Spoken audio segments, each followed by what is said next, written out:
Okay, another quick wristwatch check with watchy Strappin.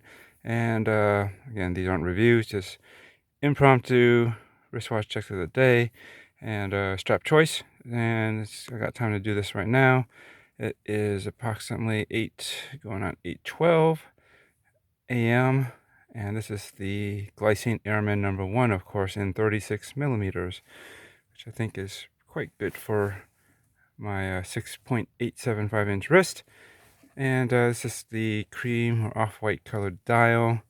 Comes in black as well, and 40 millimeters version, which I basically had in the Chief. It's another model that I had, which is really cool, but I just feel it wore a bit slightly on the larger side, just because of um, not so much the case as much as it is the lugs, because they're rather uh, widespread and I don't know. I guess you can consider them kind of long too. They just have this very broad look to them, so it kind of gave it a little bit larger presence, which was wearable. But I do find this one is a bit better for my scale, and it's more vintage, true to the vintage, original vintage model.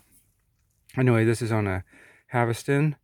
I think this is part of the Carrier fleet set.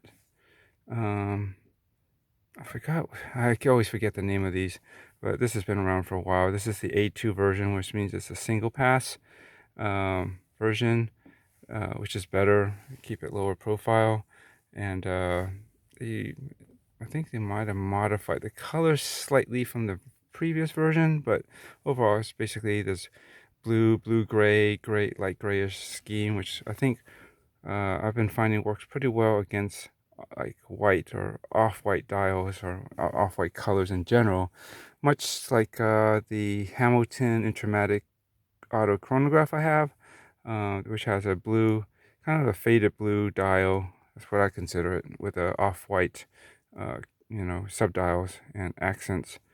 And I don't know, that looks cool. And there's a Zen limited edition Zen 103 chronograph.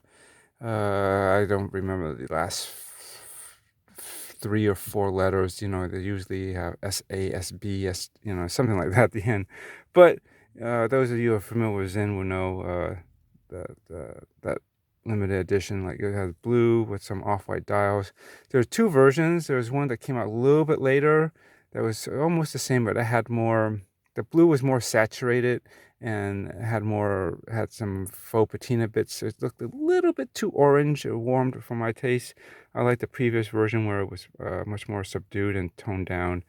So anyways, yeah, I just think this pairs real nicely. I don't know why I haven't done it before. I think I used to think it was kind of off, but then I've been kind of readjusting my thinking and eyesight a bit and just gave it a try, and it's been on this for at least a week or so, and I just thought I'd share that. I do have another wrist shot today, since I actually have 2 watches on, so I'm going to go record that, and I'll see you in a little bit later for that episode.